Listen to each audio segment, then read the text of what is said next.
live in Boost TV, the 2018 edition, and just on the verge of retirement of the 001 government. Today, we are looking into the trends of academic achievement, and that's why today on the bench, we hold one Washington Murimi, who we entrusted with this job of the Academic Secretary in the student section of Meru University, alias SAM.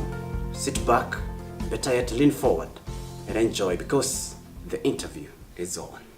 Thank you indeed for finding time to come here, Mr. Washington. Thank you. And let the interview begin. Maybe I'll not ask you how it feels to be a leader, but let me ask you how it feels to serve comrades at the position you hold currently in the SAMU. Thank you, Eric, for having me. Sure. It's such an honor. Serving the comrades, it's humbling. It's such an honor serving a big group of students. It's challenging. There are a lot of pressures that are there that come with the job, but we trust in God that He is going to give us the knowledge and wisdom to scale our university to greater heights. Sure, and you have talked about challenges and a lot of pressure that you get from serving in your position. So, kindly state some of these challenges that you face. Yeah, like any other job, being a leader comes with its challenges. One of it being the comrades, the students who give us this job. Right. Their expectations, their wants, their needs are insatiable. Sure. And it's difficult to meet their expectations 100%. So we tend to get that feeling of not achieving from the students because you may not have achieved according to the expectations. Yes, maybe the students say that you have not achieved, maybe because you have not done all that was in your manifesto. Maybe you can tell us what was in your manifesto, what are the roles of the academic secretary in SAMU or in the school entirely? Thank you. In my manifesto, when I was vying, sure.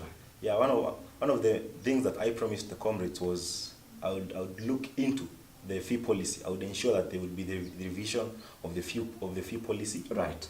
The other thing was I would ensure that those people who live outside, the non-residents, I would ensure that their welfare is met and they live comfortably around even as they live outside there. Right.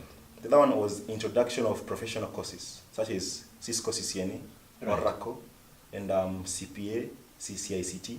I promised comrades that I would ensure that these courses are offered in school so that as well to boost their papers once they go out there. Right, thank you. Let us begin with the fee issue. As you have said, one of your objectives was to revise the fee policy. Yeah. And I remember, Mr. Washington, that last semester but one, students were allowed to sit for their exams having not cleared their full fee. But last semester, nothing like that happened. They were told, you have to clear fee to the last coin for you to sit for the exams. What was up? Yeah, during that semester you're talking about, where students were allowed to sit for exams without clearing the fee. Right. It was actually an initiative of myself and my chairman, Angela Wabomba. Right. We went and requested the VC to actually allow students, because we had over 2,000 students who were not cleared their school fees. Right. By God's merit, they were allowed to sit for the exams on condition that after the exams, they would clear the school fees. And we find that the same was not extended last semester during the end of semester exams. Right. This is because of the transition that we have had in the university. We've had some sort of instability in terms of administration. We all know the reign we've come from. During this transition, it was a bit difficult to pull such strings again. But rest assured, we are doing our best to ensure that our students, regardless of them clearing their fees, they are accommodated and therefore they sit for the exams. Right. Was there a cutoff, like a student who has a balance of like from 5,000 to and below? They are the ones who are allowed to sit for the exams, or were there any fee balances? Previously. Yes. Previously, it's anybody who had a fee balance. Anybody. Regardless of the amount, you are allowed to sit for the exam. Right. Yeah. So, thank you for answering that. You have talked about also in your manifesto that there was to be introduction of CCNA and those kind of, what do you call them? Professional courses. Professional courses. Do you feel in your position that those professional courses have been introduced, and maybe how many have been introduced in this university? Yes, thank you. Currently in our university, it's an examination center for the CASNEB students. Right. So any student who sits for CASNEB is able to sit for the examinations in the university. Right. For the other professional courses such as CCNA, my office has made arrangements with the director in charge of that department, Dr. Eric Mugo. Right. And we have made arrangements, and we are trying to reach this institution. Because, for instance, to have the Cisco CCNA course offered in our institution, right, we have to liaise with the Cisco Academy, whereby they have to train at least some instructors in our institution, right, to teach or to offer those courses to our students. So it's a long-term initiative, but we've already started working on it. Right. So soon we expect to see some instructors getting trained by Cisco, right, so that they can establish the CCNA courses around here. Right. Thank you, Mr. Washington. About the academic trips, and especially in this university, the students pay presumably a lot of money to visit places or to go for academic trips, but it is apparently not yet accomplished so well that students there's an outcry out there that we don't go for academic trips, yet we pay for them. Yeah. What's up?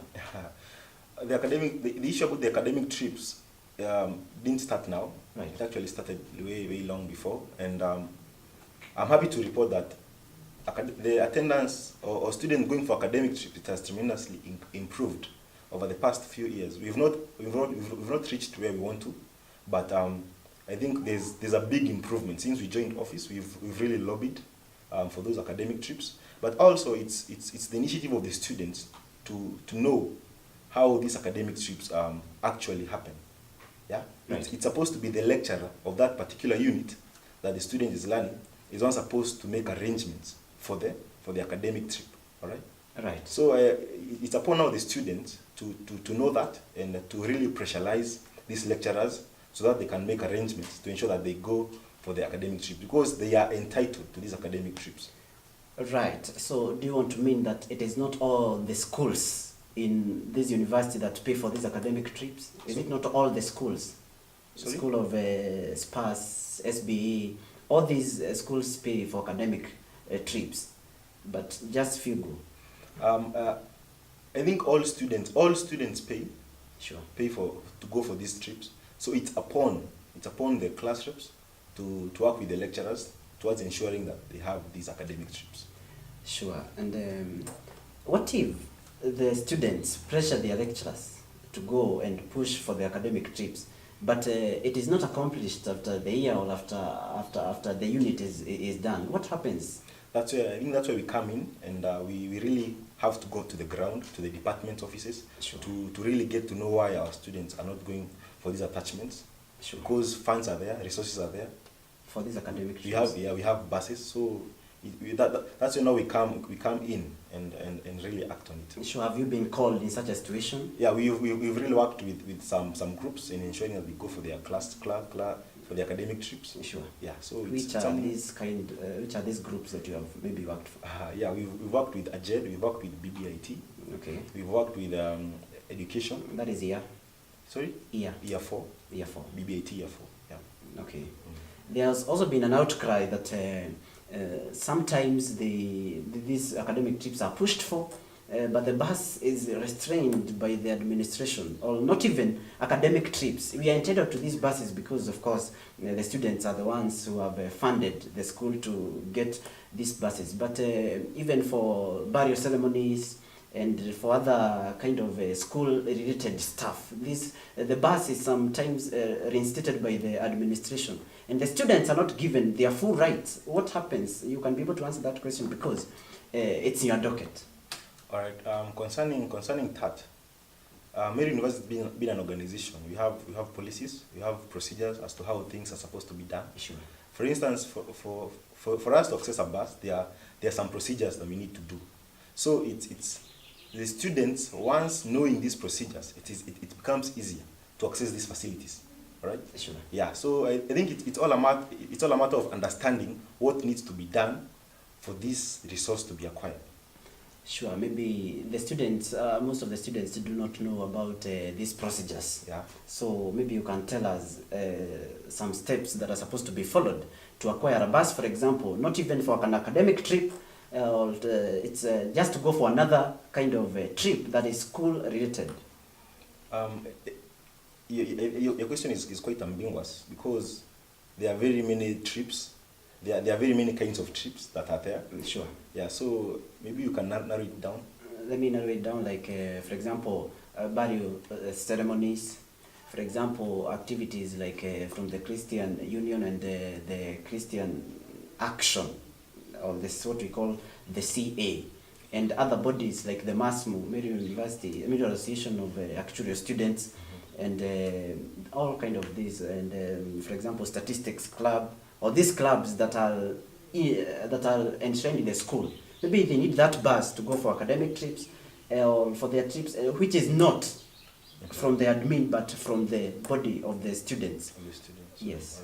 All right. Concerning that, what we say is, if students have an initiative or somewhere they have to go that is not in the normal classwork, Sure. they have to apply through the Dean of Students office. Sure. And from there they'll be advised further. But I think, for instance, for these trips, you can't, the bus can't be released at all times. There are some cost implications that have to be incurred from the side of the students. Sure. If it's not something that is academic related, there are some cost implications that will be there. So students just need to understand that if you want to book a bus, maybe for a society, for a movement, Sure. you just have to visit the right office. That is the Dean's office. The Dean of Students office. Okay. And request a bus through that office. If there'll be any financial implication, that will be duly met by the movement, not by the school or by some. Sure. In the other things that were in your manifesto, how do you feel personally? Have you achieved all this in this government or in your tenure? In leadership, it's almost impossible to achieve 100% of a manifesto. I don't think there's anywhere in the world whereby any leader has achieved everything. Personally, there's some issues I've not yet been able to achieve. For instance, the non-students, the non-resident students who live outside the university. Sure. We had promised them to ensure that they have proper lighting. Right. They would have good accessible roads around. Right. These are things that we have not been able to 100% achieve them. Right. Though in my office, with the support of SAMU, we're going to have an external stakeholders meeting. Right. In our institution, so that those students who live outside the institution can be comfortable there. And also in that meeting, we'll invite officials from the county government, Right. who are in charge of these roads, who are in charge of lighting. We'll also invite the security agents, so that they can ensure that our students out there are secure. Right. So we can ensure our students out there can walk at night without any fear. So we can ensure that our students have access to clean water. Right. And thank you. You have said you have not achieved this 100%. Yes. 100%. Yeah. So it means that you have achieved at some percent. It's work in progress. So thank you. Let us hold. After the break, we are going to answer your question. All right. Thank you. All right. Welcome back to the show. At the beginning of this show, I told you that we are hosting Washington Murimi, and just before we went for the break, he has said that he has not achieved 100% of what he wanted to achieve for the non-residents. So it means he has achieved some percentage. Let's hear from him. So Washington, what have you achieved in the smallest percentage? Maybe you can say. What we have been able to achieve is, for instance, there is improved relations. Right. Between the students and the community around the university. Right. So you find that there's some sort of cohesiveness. Right. You find in some other universities, the students and the community around the university, they don't see eye to eye. But in our university, we've managed to create a very cohesive relationship and environment with the students and the community around. Also, we have worked with the security agencies to ensure that our students are safe at night wherever they live. Right, thank you. And as you're answering that question, I can see just a question that a text that has popped up in Twitter. There is this guy who is asking, ask Mr. Washington what's happening, because we are seeing a card, a smart card, presumably, that is just all everywhere in the social media that is with the name Meru University. Is it in your docket? Yeah, it lies squarely in my docket. Sure. And concerning the smart card, Personally, I don't think it's something that students should be afraid of, or it should be something they should resist. Sure. The smart card is a directive from Higher Education Loans Board, whereby it requires each HELB beneficiary to have that card for them to access their HELB loan. Right, and a comment just right here saying that we are hearing that this for you to access this smart card, you must have cleared fee. Is it true? No. That is wrong. That is wrong. And I think with every change that comes, people tend to resist due to ignorance. Right. This smart card, I would say that majority of its role, it's for the HELB disbursement. You don't have to have cleared your school fees for you to get that card. Right. It will also function the same as a student's ID card. So it's just an improved student's ID card with added functionalities. Right. How is it going to, about the HELB, how is it going to cater for the higher education loans board? All right. The smart card will have two e-wallets. Right. The first e-wallet will be an e-wallet that will contain the disbursement from HELB that comes directly into the student's account. Right. That is 8,000 per academic year. Right. That will be in the e-wallet, the first e-wallet, which students won't be able to access that money because that money is meant for the institution. Right. The second e-wallet will contain the money now meant for the student, minus the 8,000. That is money that students can use. They can use now the card is a debit card. Right. And get access to their funds easily. Right. And also through the smart card, the students can monitor the progress and status of their HELB loan, the disbursement reports and such. So it's a move towards the positive direction. Right, I'll not read all these comments, but maybe the last one. Ask him, when do we expect these cards? Tentatively, the card is expected to be rolled in September 2018, the next academic year, and it will be issued for free to the students. Right. Yeah. So it's a positive move. Yes, I think it's also appreciating technology. Yeah, and also with time we'll have some added features in the smart card whereby students will be able to swipe the card at the library to access some of the facilities at the library. They'll also be able to swipe at the cafeteria. Right.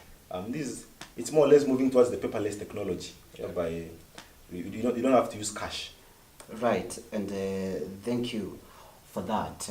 I'll not read any other comment, but the academic secretary is a political position in the student association of Meru University, and you are a politician per se, as due to holding that position. Maybe, what is your future in politics? Because I understand that you are just 1 month or so to retiring. Yes, I may not call myself a politician. I may call myself a leader. Sure. And I'm definitely interested in serving the people because I believe that's why God gave me this position. Right. So I have future interest in pursuing leadership in my home county, that is Kirinyaga County. Right. So when time comes and God sees it fit for me to take over the office, I'll gladly do that. Will it be the governor or the women's rep? For now, I can't tell, but definitely it's a big position. It must be a big position. It must be a big position. Thank you. And maybe as we conclude the interview, what do you do in your personal life or in your free time? Yeah, I forgot to say I'm born again. Right. Yeah, and in my free time, I love reading a lot. Right. But apart from being a leader at Meru University, I am a youth leader from the Mount Kenya region, representing Kirinyaga elites. I'm also a businessman with interest in various businesses around the country. Right. Yeah. So that's basically myself. That's what you do. Yeah, and I'm also a peace ambassador. A peace ambassador. I like it when people thrive in peace, because when peace is there, development is sustained, and the things move towards the right direction. Mr. Washington, my director is telling me that we are done with time, but we cannot miss this. Maybe you can give your last comments as we wind up. Thank you. Mine is to first of all appreciate the Almighty for giving me this chance to serve the students, and also to appreciate the comrades who saw and vested their confidence in me to exercise the roles of the Academic and External Affairs Secretary. Right. I'm duly, I appreciate them from the bottom of my heart. Courtesy of their support and working with SAMU, we've been able to achieve a lot. One of it being the fee reduction. The other one being the engineering complex.